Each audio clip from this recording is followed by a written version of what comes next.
ធ្លាប់ខំលើស្រីហើយអ្វីថ្លៃតាំងចិត្តបែបនឹងបញ្ជាឲ្យបងភ្លេងបញ្ចប់ទាំងកំហឹងទាំងមិនដឹងបងធ្វើខំអ្វីលំស្រលាញ់ដឹងចិត្តគ្នាខ្លាំងណាស់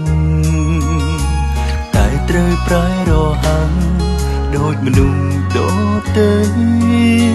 សូម្បីអង្គុយក្បែរអូនមិនអោយប៉ងដៃ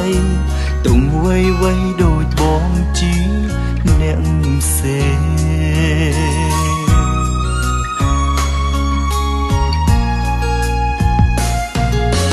អូនងូតទឹកសិនទៅ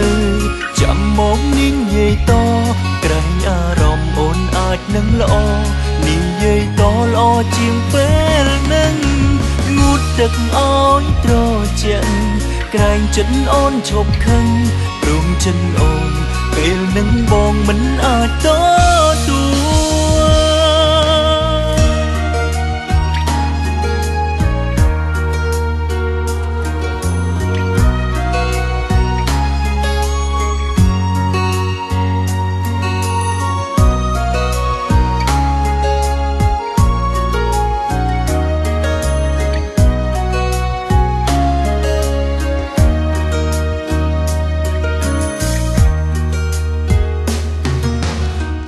ស្រឡាញ់ដឹងចិត្តគ្នាខ្លាំងណាស់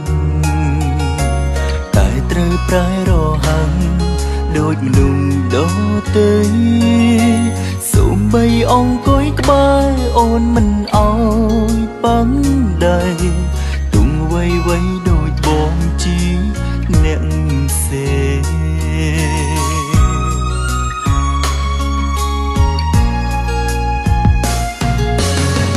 ងូតទឹកសិនទៅចាំមកនាងយាយតក្រែងអារម្មណ៍អូនអាចនឹងល្អនាងយាយតល្អជាងពេលនឹងងូតទឹកឲ្យត្រជាក់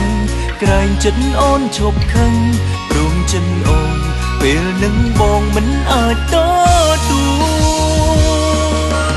អូនងូតទឹកសិនទៅចាំមកនាងយាយតក្រែងអារម្មណ៍អូនអាចនឹងល្អនិយាយតល្អជាងពេលនឹងងូនទាំងអងត្រជាក់ក្រែងចិត្តអូនឈុំខឹង